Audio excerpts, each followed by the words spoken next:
Woo, I need to get out of the NT and NAS mines for a bit. Innocence? Flash fields? What are you talking about? We have some gods to kill!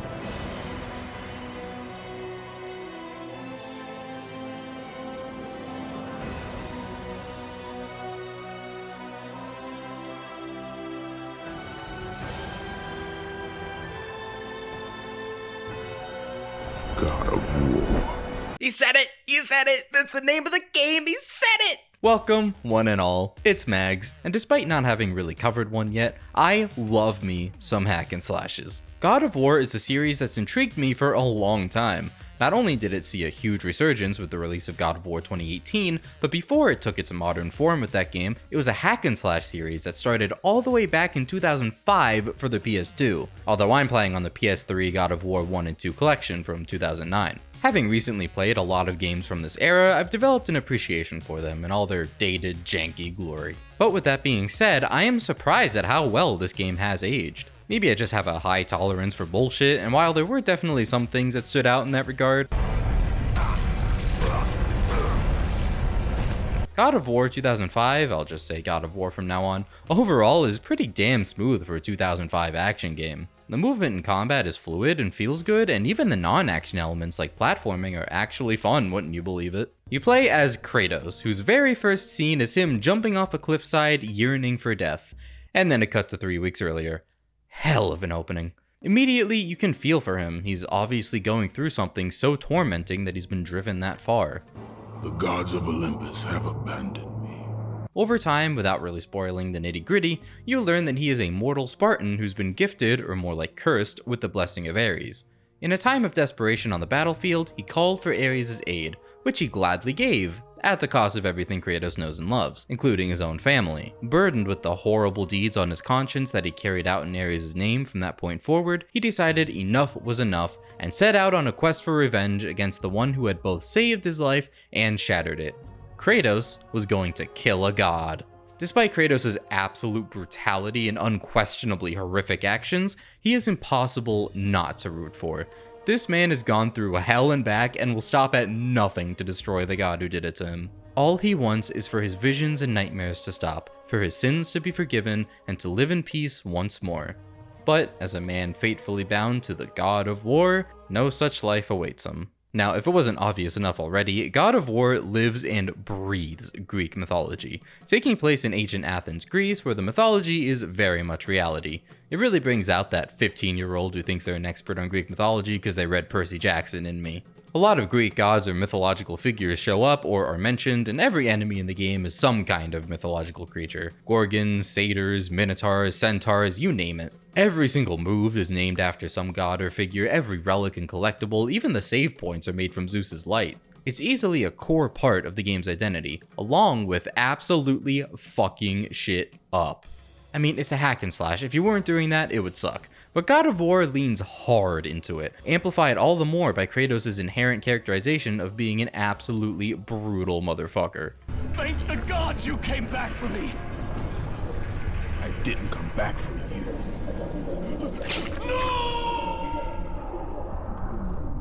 I mean, his entire backstory is designed to give him a reason that I don't think anyone would argue with for tearing up the streets of Athens roaring for vengeance. And you feel it in the gameplay.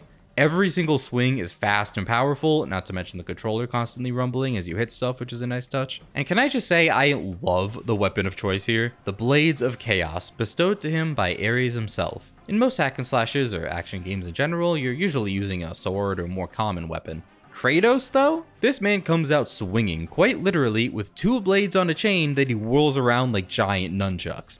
They are endlessly fun. You can juggle enemies in the air, swing them around like a giant hurricane, slam them in front of you for an extremely powerful move that knocks enemies off their feet. It's fun to just play around with these, and there are more than enough moves to tinker with as you learn more every time you level them up, unlike other weapons and skills which mostly just increase their power and effectiveness. But you do obtain other abilities as you progress through the game, which you can upgrade using red orbs gotten from defeating enemies or from chests. And these upgrades are expensive, it makes you really think about which ones you want.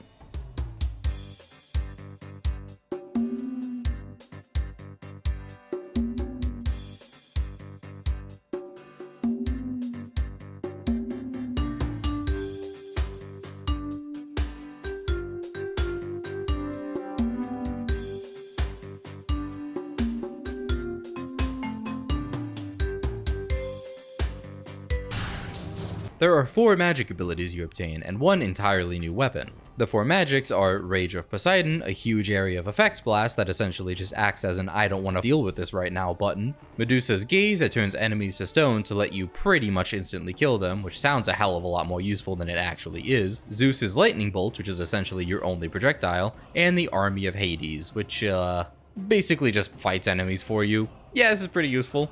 Rage of Poseidon and Army of Hades are definitely the most useful ones, and the ones outside of the weapons themselves I was most keen on upgrading. They're just lifesavers for when a horde is giving you trouble, and the other 2 I just never bothered wasting magic on. I didn't see a good use for a projectile in the heat of combat. Medusa's Gaze has you standing still while aiming the beam until the enemy freezes, which is not only impractical when 6 enemies are trying to kill you, but it also just doesn't have the range that something like this has. But again, there is an entire second weapon that you can use outside the Blades of Chaos, and that is the Blade of Artemis, which is certainly a weapon. I quickly started using it as my main weapon of choice after getting it, and that's because it is, simply put, horribly balanced. Yes, Blades of Chaos are a little more versatile with more moves at its disposal, but the Blade of Artemis is super strong, stronger than the Blades of Chaos, and still has good reach and very easy cancellation of attacks into a block or dodge roll. Swinging this thing around still basically hits all enemies in your vicinity, turning yourself into a brute force monster, and still retains the speed and efficiency that the Blades of Chaos give. Essentially, I saw no reason to switch back. I tried to a few times, but always just decided to stick to the Blade of Artemis. And I see this as kind of an issue because Blade of Artemis is just a basic sword. It's much less interesting than the Blades of Chaos, but for me was far better. If the Blade of Artemis had some more drawbacks, like slower attacks or making them more difficult to cancel out of, I could see both weapons being viable options depending on the enemies you're facing. But Blade of Artemis is just broken enough as to where I saw no point in not using it ever, which kind of sucks out the fun and uniqueness of the Blades of Chaos, but it is what it is. That doesn't stop the hacking and slashing of God of War from being very fun. But even so, this game has a surprising amount of other elements to it too. There are a lot of unique situations you can do combat in, like while you're climbing on walls, and on ropes, oh dear god, on ropes, and a surprising amount of platforming and puzzle solving. Usually in games that aren't actually dedicated to these genres, these aspects are lackluster and kind of frustrating. In God of War though, they're done really well. I think the sharp, quick jumps Kratos does makes platforming more succinct and you never have to do a lot of it at once. Like this section in the Architect's Tomb where you have to push a button to open a door, then quickly jump your way across these platforms while dodging the buzzsaws before it closes again. It's a quick section and shakes up the gameplay just enough to give you a break from all the action. And the controls are smooth enough as to where even though it's difficult, it's not actually frustrating. The puzzle elements are a little more mixed though. I do like that a lot of sections have you actually thinking a bit outside the box, even in some slightly janky ways, like having to jury-rig these pillars on top of each other and move them to make a platform high enough for you to jump on to make your way across a gap, or using this mechanical rotating tile to turn a giant crossbow 180 degrees, but since the tile only turns 90 degrees, you have to rotate the crossbow with it, then take it off, rotate the empty tile back to its default position, and then rotate the crossbow on it again to turn it all the way around. It's these kinds of things that make me go, oh, duh, that's actually clever. And it's nice to see a game that's not inherently a puzzle game still nail that. Don't get me wrong, there are some less than stellar ones too, like where you need to freeze a minotaur to stone on top of a button to keep a door open, an enemy that's always moving around and is a nightmare to even keep your eyes on with a fixed camera, or one where you need to fill a grid with stone blocks in the right configuration that you push, pull, and rotate at the speed of molasses. But the game is obviously trying a lot of things, and while not everything sticks, a good amount does, and I appreciate that. In fact, the biggest area of the game by far, Pandora's Temple, is essentially just one giant puzzle box. As you slowly explore the entire place and open more and more passageways, gain abilities that allow you to access new areas, and finally configure the central rings, which you keep revisiting over time, in the right way to exit the temple. A lot of these areas are just as much traditional puzzle-solving dungeons as they are action segments, and yet one never seems to take away from the other. It flows in a way where both shine.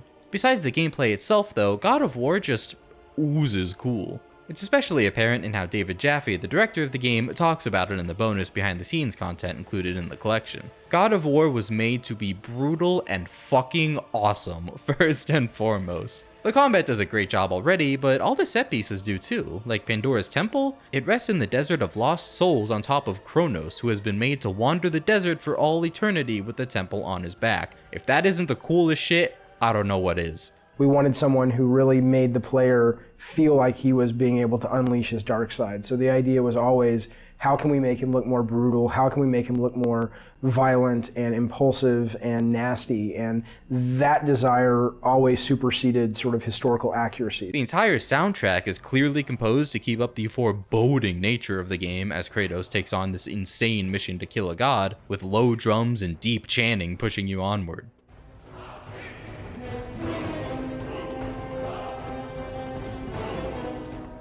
My biggest problem with the game, however, is actually to do with the overall progression, because these areas just kind of drag a little bit. The first area of the game is just a badass introductory area where Kratos fights his way across some ships at sea and caps off with a big boss fight against a Hydra. That really sets the stage. I mean, this is a fast-paced action game and you're probably going to be visiting a lot of different areas, fighting a lot of different bosses. So after beating the Hydra, he's then sent to Athens to find the Oracle who will point him in the right direction, and the game really kicks off. And by kicks off, I mean you spend hours upon hours running across the streets of Athens. Now this might come down to how I specifically played it. I have a tendency to kill all of the enemies I see, just for the resources and for funsies. And I was playing on Spartan mode, the hardest difficulty that's available to you at the beginning, so naturally it just took a bit longer. But even so, I still found myself thinking, is this actually the entire game?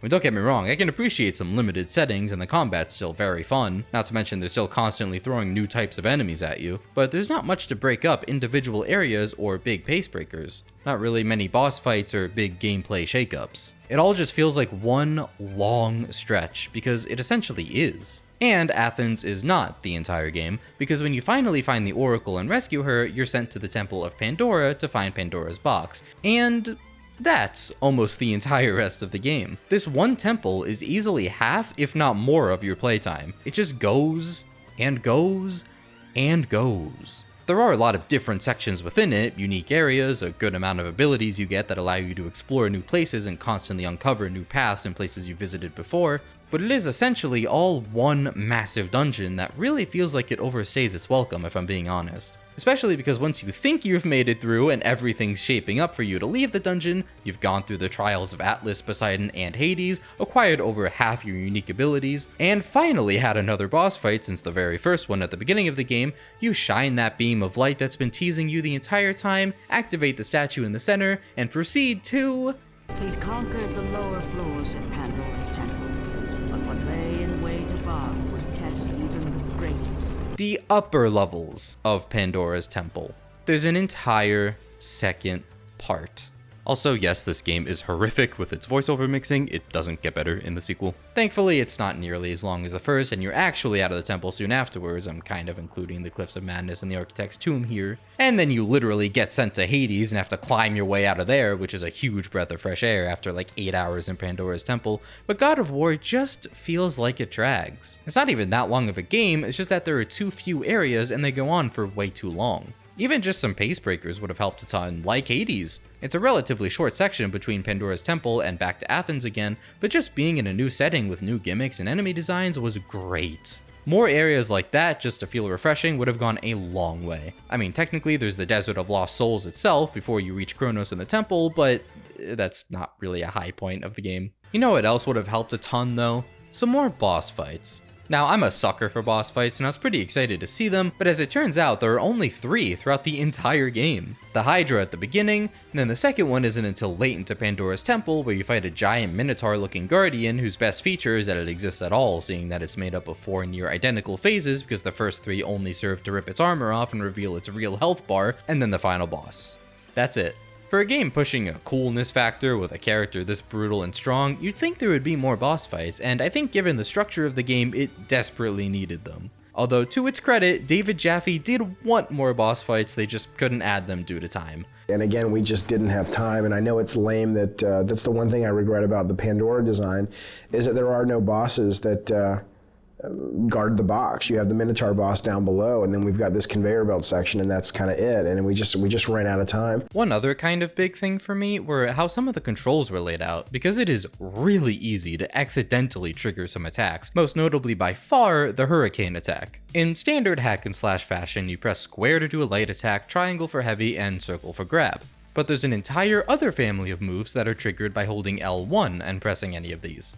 L1 is also the block button, and this game has you doing a lot of blocking. meaning if you want to perform a certain kind of attack out of a block that isn't an L1 attack, you need to very consciously make sure to release block before pressing the button, which is very difficult to do in the heat of battle, so you end up just accidentally using these a lot. I mentioned the Hurricane attack because that one is L1 and square, with square being the light attack, and for me, the most common one I wanted to use out of a block. And it's especially frustrating because the Hurricane attack is a very risky one. It has a long animation that you cannot cancel out of, unlike most other attacks. So I just constantly ended up getting screwed over by it. That might sound like a lot of whining, but honestly, despite all this, God of War is extremely enjoyable. The combat and puzzles are still all there. Despite its tendency to drag a bit, I do appreciate how cleverly the dungeons are laid out, and the sheer amount of combat and pure havoc Kratos wreaks in this game. But this is an old game, as I mentioned. It's from 2005. What do you expect? I mentioned a high bullshit tolerance, and I admit I tend to totally overlook those kinds of things if I still find the overall experience enjoyable.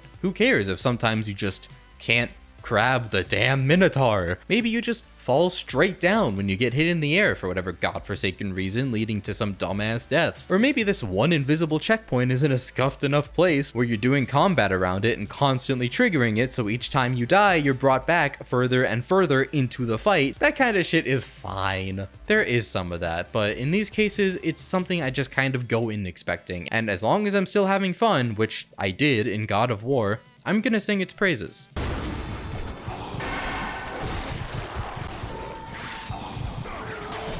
Never mind, this game fucking sucks. Nowhere does God of War's jank shine brighter than the Challenge of the Gods, a set of 10 challenges unlocked after finishing the game. There is no way to save or select individual challenges. If you exit out, you have to restart from challenge 1. And these things are just made to be the dumbest things. Some of them are kind of nice, like challenge 6, where you have to do some platforming while dodging some bowmen to make it to the other side. Nice and simple, and there aren't too many bowmen to worry about insta-falling the moment you're grazed. Maybe it'll happen a few times, but oh well. Or challenge 2, where you just need to quickly kill all the enemies. It's very difficult, but actually satisfying because you kind of need to strategize for it and pull it off. But most aren't like this. Like Challenge 4, which requires you to kill 4 Minotaurs, but none of the hordes of soldiers surrounding them, which is as annoying as it sounds. This basically just amounts to spamming air attacks, and it's just a little dumb, especially because that weird difficulty of grabbing the Minotaurs to finish them off really comes into full force here. When you get their health down low enough, you can press circle to grab them, which should trigger a finishing move, but like 80% of the time, it just doesn't. You have to really finagle it, which is so annoying when you have 80 soldiers around you also trying to hit you. But challenge 10, you get this small ass platform that houses 3 Cerberus pups and 2 satyrs that keep respawning, and the more you kill, the more the platform rises, until you're able to jump to another platform, which is your ultimate goal. Problem is, the satyrs are aggressive, and their attacks knock you back far.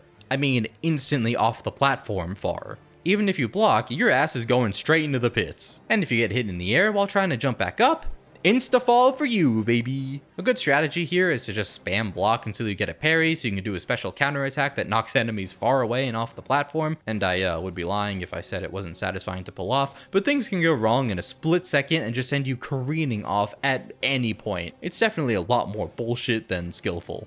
The satyrs also have this annoying attack where they just impale you and swing you over their heads back onto the ground, which very often means off the platform, so that's fun to just have happen randomly. There's also this bizarre bug where all the enemies just get super passive about halfway through. Like, they won't attack you at all until you provoke them a bit. The whole thing is just such a nuisance. These are not fun, they just suck. It would be nice if they were more like 2 or even 3, which just has you destroying pots quickly and trying to find the most optimal way to do it, which I'm 90% sure was inspired by that one Super Mario Galaxy minigame. The others just feel like they're trying to frustrate the player. It's not really, hey, here's a test of skill, it's how much of this can you take before you commit multiple war crimes. I understand these challenges weren't actually in the original game, much like all the bonus content, they were just added for the collection, but hey, that's what I played, so here we are. But completing them lets you dress up Kratos as a cow, so actually this is the best game of all time. Now, I've always heard God of War shines in its story, but I didn't know how well that applied to the earlier titles. Turns out, pretty damn well. I'm gonna go into spoilers now, so be warned. Most of the story is just revealing details about Kratos' past through various flashback cutscenes, how he called for Ares' help, how he became his servant, and how he proceeded to go on a conquesting spree unlike any other, until one day he raids a temple that, unbeknownst to him, his wife and child were in, and ended up slaying them with his own 2 hands. From that day forward, Kratos' skin turned white, coated with the ashes of his slain kin, and vowed to destroy Ares for what he had done. Christ, that's metal. And after Athens is put under attack by Ares and Kratos retrieves Pandora's box over the course of the game, not before Ares kills Kratos on a whim and he literally climbs his way out of Hades out of pure spite to finish his mission. There is a task left for me above. I will see it completed. Oh my god, this guy is so cool. He finally gets to challenge Ares head on, the final boss, and slays him. I was trying to make you a great warrior. You succeeded. There is some great characterization done in the second phase of this fight, where Ares traps Kratos in a sort of mind prison to try to break his spirit, making him relive the death of his family. This is a phase where you need to fend off hordes of Kratoses to protect his family, in one of the worst things I've ever had to do in a video game. This is not a boss fight, this is an infuriating and seemingly endless onslaught that half just comes down to luck. They can melt the family's health bar if they get to them, which they will constantly. Thank God this game is pretty generous with its checkpoints, and each phase gets its own. Unless you're me and your game freezes after an hour of attempts, so you have to do a full reset. Yeah, that wasn't fun. And Kratos cast himself from the highest mountain. But just because it's cool, I'm gonna spread misinformation over the internet and say that this was intentional, because it breaks your spirit just like Kratos' spirit has been broken by it, and while he revels in the success of actually succeeding in protecting them, Ares just comes in and kills him anyway in front of him again, and you feel his anguish. Not again. Start phase 3 where you fell Ares for good, and that's it. Nothing has changed. Kratos' family is still dead. His visions still haunt him despite the gods' promise that they'll stop once he kills Ares. Just yet another slight on him. And he feels so empty inside that it wraps back around to the opening scene where he tries to throw himself off a cliff. This game does such a good job of showing just how traumatized and tormented Kratos is, and the absolute futility that is revenge. Luckily, or unluckily, depending on how you look at it, the gods just kind of, scoop him back up. I couldn't take this scene seriously, I'm sorry. And offer him a place on Ares' old throne to become the new, to really have to say it, God of War. There's actually a short gameplay segment where you enter the Hall of the Gods and walk up to the throne, and Kratos' Blades of Chaos have changed to the new golden Athena's blades, which is a super nice touch. You also use these in the Challenge of the Gods. He really is free of Ares now, but not of his past. Kratos sits on his throne, and the game ends. I kind of wish they went a little more in detail here, since Kratos quite literally goes from committing, can I say that, to becoming a god of Olympus in record speed, and I have no idea how he feels about it. I can only assume he's just empty. Having not much to live for now, he might as well not even be a human. And that's where Kratos' story leaves off. God of War 1 was a really enjoyable experience. Despite my hangups, they didn't really get to me that much. What can I say? The vibes are there, I'm a sucker for some hack and slash fun, and this game delivers. The story of Kratos is compelling, and the puzzle elements really shine. The entire thing left me really wanting to see what the future of the series has to offer. So if you enjoyed this video and want to see more God of War, feel free to like or comment or subscribe or whatever, and let me know what you think of God of War 1. I love to see some different opinions. I have a Discord server linked in the description and all that fun stuff. For now, I'll see you in my next endeavor. Peace.